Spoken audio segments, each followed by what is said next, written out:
Hi, I'm Sarala. I'm a past vice captain of the AIS debating team, and I'll be doing a motion debrief today for the motion "This House would remove permanent membership status from the UN Security Council." So, a few things here in terms of setup and understanding the motion. Permanent membership is essentially a special status held by the five nations: China, France, Russia, UK, and the US. And essentially, it's part of a larger UNSC council of 15 members, where the other 10 members do rotate every 2 years and they are elected by the General Assembly. So, in terms of the permanent members, they do have veto power, which is the biggest issue, I'd say, where they can block any measure or resolution as they see fit. They don't have to provide any reasoning, and even if all other 14 nations agree to pass a resolution, if one of these, including other permanent members, if just one of these permanent members decides to veto a resolution, that resolution just does not pass. So there are multiple issues here in terms of it reflecting a very old geopolitical context, and in terms of entire continents being excluded. You have Africa, South America, none of these continents have any representatives in the UNSC. So there are multiple issues there in terms of it being very westernized, western central, and things like that. And also you have very big issues in terms of paralysis of this UNSC in terms of how they act, and where nations do this, P5 nations do constantly veto resolutions based on self-interest and other motivations, and the UN does get paralyzed to a large extent and unable to intervene in large conflicts because of this issue. So I'd say the core tension here is in terms of whether to keep the UN fair and to provide justice and equality to a certain extent, as opposed to keeping it functional and ensuring that they continue to get funding and great power support. So moving on to the proposition, I think their stance is to amend the charter to abolish permanent membership and convert all seats to being rotational or elected seats as with the other 10 members, and where decisions are essentially made by a supermajority vote, maybe a two-third vote or something, as opposed to it just being a vote and any nation can veto it. So essentially there would be no veto power. So I think the stance that they have to take is essentially that the UNSC as of right now is very illegitimate, and it is broken, and it's essentially failing in its mandate to protect peace because of this P5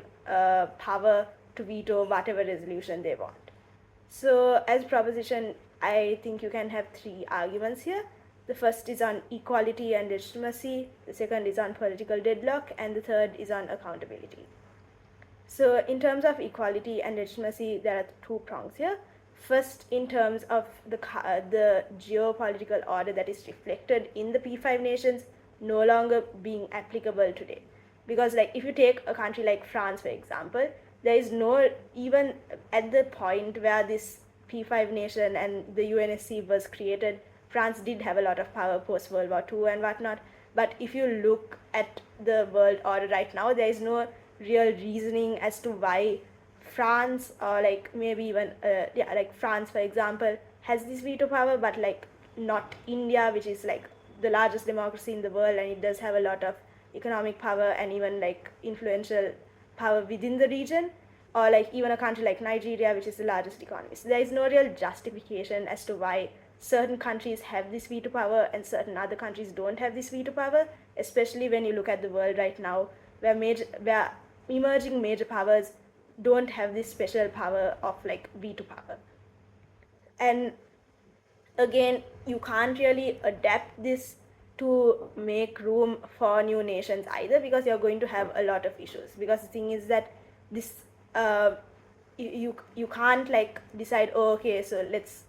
decide to accept India as another permanent member, and let's have 6 permanent members, because there's no real justification that you can really give to convince nations all around that oh, we're going to accept India, so then why aren't, it's there are going to be arguments about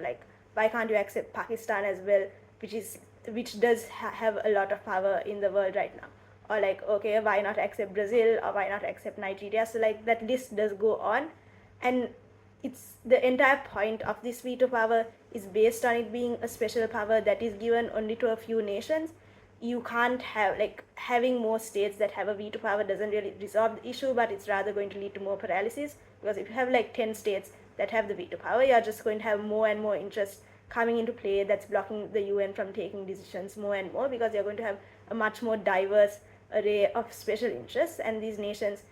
like, you just need a single nation to say, no, I don't want to go through with this because it's like conflicting with my interests or whatever, and they can veto whatever resolution. So it doesn't really solve the issue by extending that power, but keeping it as it is right now doesn't really reflect the world as it is, and like divide power based on what power, nations actually have power in like economic and like material ways.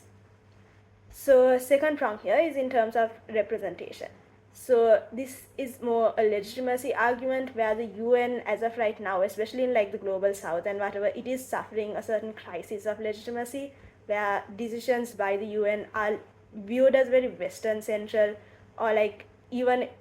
though you do have like China and even Russia, it's still like viewed as very imperialistic, as opposed to like being an organization that serves the interests of all.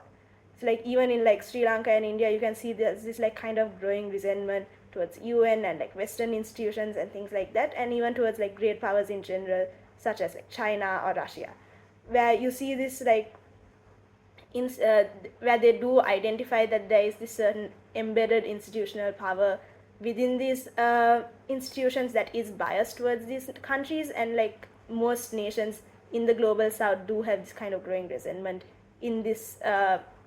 regard. So like if you were to remove permanent member status, you're going to have a certain restoration of faith in the UN. Nations are going to be more willing to cooperate with its mandates because they feel represented, they understand that their interests are also being taken into account, and this does essentially stem down to nations being, they are equal in theory, and the UN does constantly promote that nations are equal in theory, but this is not being practiced by the UN. So it's at the point where you remove this veto power, the UN as a system, as an organization, is going to be much less hypocritical, and it's going to be viewed as much more legitimate. So the second argument here is in terms of political deadlock, where if you look at the UN right now, you would see that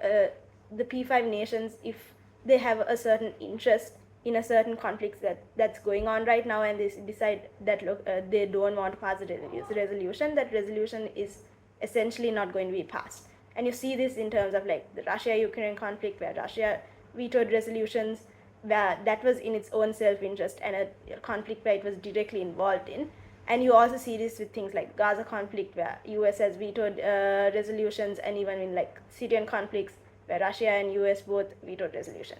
So you have a lot of examples where of these like very major conflicts where it does have a large, like a very big impact on the world, and in terms of humanitarian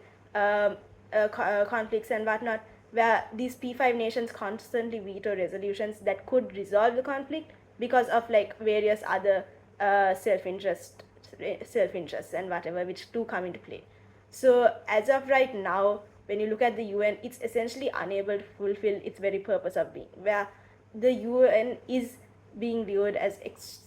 increasingly useless, essentially, in terms of navigating political conflict. And it's important to understand that the entire purpose of why this UN was created is to be an impartial and unbiased mediator of sorts, which ensures that like international law and humanitarian aid and whatnot are adhered to, at least to a certain extent. So it's like this very core function of the UN, which is essentially failing as of right now, due to this like veto power, which is preventing it from acting in, I'd say, the largest conflicts and like the biggest issues, like something like Gaza, where you have like millions dying. Like those are very central issues that do need to be addressed, and the UN is essentially unable to act in those kinds of instances due to this veto power. So this then brings us to the third argument on accountability, where essentially no country should be above the law, and the law should be applied equally. So as of right now, in relation to like what I said earlier about nations vetoing a resolution in terms of its interests, as of right now, most of the P5 nations understand that they are able to operate with a certain level of impunity, They understand that they can violate international law, they can even like go through with invasions or proxy wars or whatnot, and they know that the UNSC to a large extent is unable to like sanction them because all they have to do is veto a resolution. So by removing this permanent member status, you're essentially subjecting these great nations to the same rules as everyone else. And like even if the UN can't like physically invade them or like do anything like that, that like legal and like international condemnation and that like potential to create economic sanctions do create like costs for bad behavior. And these nations understand they are going to be more careful with what they do in the future because they understand that they are no longer exempt by having this power to just simply veto whatever resolution the UN decides to take. So there is then a certain level of accountability that does come into play, that does ensure long-term peace and stability, which is essentially the entire function of the UN itself. And it's important to note here that like especially because these nations are great powers, it's very different to say a smaller nation like Sri Lanka having a conflict or breaking international law, where you do have consequences, but they are not like worldwide consequences and they are on a very limited scale, as opposed to something like the US where they are like endlessly funding a war because they have this overwhelming supply. At the point in which they understand that they are going to face consequences, you are going to be contributing to a large extent to maintaining this like long-term stability, and you're going to have a lot less conflict in the world. So I think we can move on to opposition arguments now. Again, there are three arguments here. The first is long-term peace and stability, second is efficiency and enforcement, and third is majority tyranny. So in terms of the first argument on long-term peace and stability, so I think the stance as opposition that you have to take here is essentially to say that yes, the purpose of the UN is to ensure peace and whatnot and to prevent like a World War III. But the way that they achieve this is not by the UN acting as this kind of supranational organization that like ensures accountability and has these set laws and rules and like enforces punishment, but rather the UN is this kind of platform for nations themselves to be proactive and come and like discuss freely in like a safe environment to a certain extent, and like get rid of that certain level of distrust that nations are going to have towards each other, and like understand each other's values and essentially diplomatically reach decisions and interact with each other. So the argument here is essentially to say that at the point in which you remove this power from the most influential nations, they're not going to just like sit idly and listen to the UN and like listen to the resolutions they pass, but much rather they are just going to ignore the UN and stop paying any attention to it or any legitimacy or providing any funding to it whatsoever. And you do see this right now with like even the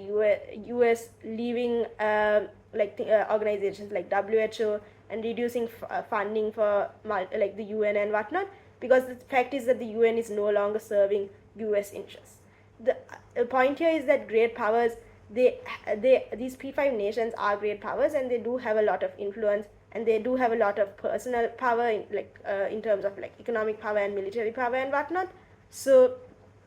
and these organizations are essentially a give and take for these nations, and when like these nations have so much power, they require much more incentive. So simply the incentive of being a part of this like organization where you have like trade benefits, or like country like Sri Lanka for example would be happy to receive trade benefits and like benefits from aid and whatnot. But for a much larger nation which does have a booming economy and military and whatnot, something like that is not enough of an incentive for them to like abide by international law and like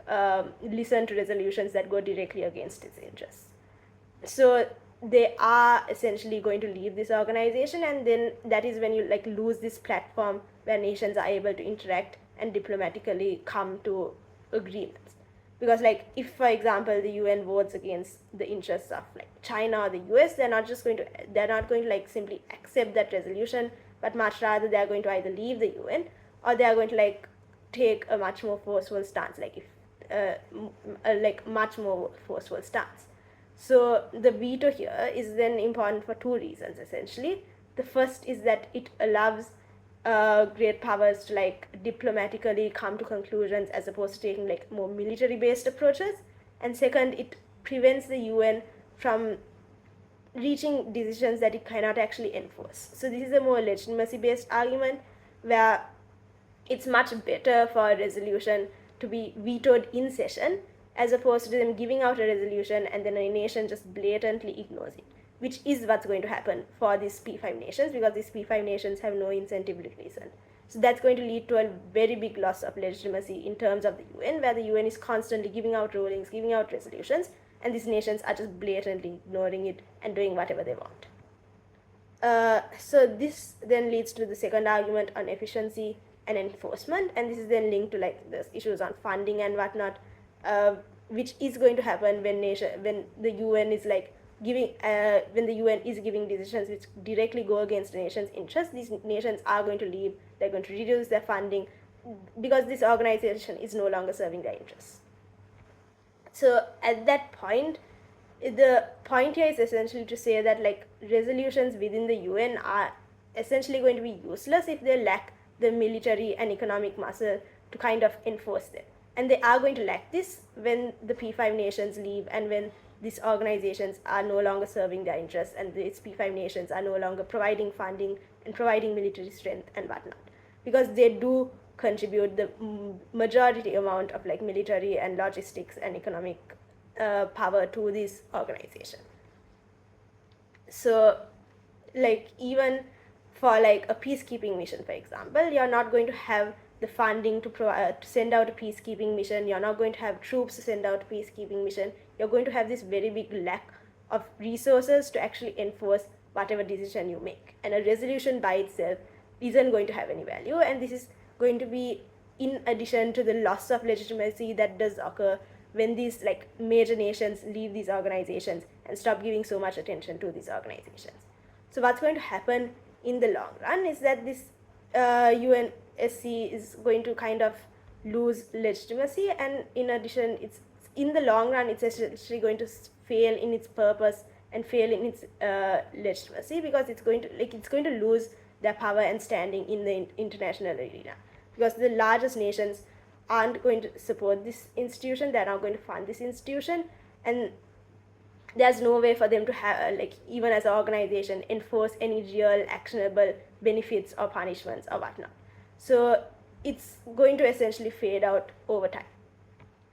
So the third argument here is in terms of majority tyranny. This is a small argument, but you can make it. So it's essentially to say that like the entire point of this P5, this permanent member status where they have this veto power and all of that, is to kind of stabilize the way that decisions are made within the UNSC and to stabilize the UNSC as a whole. Because at the point in which you're going to have like 15 nations that are constantly changing, these nations are going to be having very different interests, they're going to be having very different ideas, they're going to be having very different power capabilities. So it's going to, the UNSC as a whole is going to be very chaotic. It's going to be very inconsistent in terms of the rulings that they give out, in terms of how it functions, in terms of all these factors. Where like if every 2 years it's constantly changing and there's no kind of set structure, it's going to be very hard for the UNSC to function. So the argument here is that this is what's going to lead to political gridlock, as opposed to the P5 member status being the cause of political gridlock. Because at the point in which nations simply cannot agree to decisions and you have no like supervening power or supervening set of nations that kind of can give their input and like veto a decision or whatnot, it's very hard for the UNSC to function, because there is no kind of like structural authority or anything like that, and essentially it's going to be hard for it to function is the argument here. So yeah, I think that's about it for opposition as well. I'd say the main clashes here are essentially, I think the main clash is in terms of like which side allows the UN to achieve long-term peace and stability, because that is the very purpose of the UN itself, and it's about how the UN is able to achieve this peace and stability, whether it's through this P5 member status or whether it's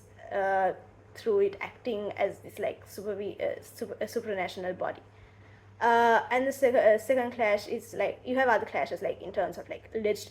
on which side the UN has more legitimacy and on which side the UN is going to be more effective in terms of like enforcement and it actually being able to get rid of this political deadlock situation. So yeah, I hope this was helpful for y'all. Thank you.